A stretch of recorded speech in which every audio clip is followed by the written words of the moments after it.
כשאני אומרת לכם ירושלים, מה עובר לכם בראש? מה זה ירושלים?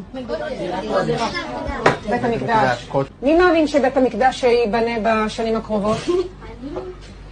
מה יש שם עכשיו על בית המקדש? אז מה יקרה מהמסגד? יישבר? אם מכן פגש בשנה האחרונה ילד ערבי? איפה פגשת ילד ערבי? ליד הכותל. דיברת איתו? לא, הוא דחף אותי, אבל לא... ומה קורה כשאתם רואים ילד ערבי? מה אתם מרגישים? פשוט זעם. זעם? מה קורה כשאתם פוגשים ילד חילוני? למה אתה מרחם עליו כשהוא נולד חרדי? מה הוא מפסיד? הוא לא הולך בדרך הנכונה. כשאתם חושבים על ירושלים בעוד 10 שנים, כולם חרדים? לא כולם ערבים, חלק חרדים. כולם יהודים, ויש גם ערבים שהם עבדים. תהיה משיח, הבנתי. כן, מה אתה אומר? שמלחמה כל הערבים ימותו, וחלק מהם יהיו עבדים.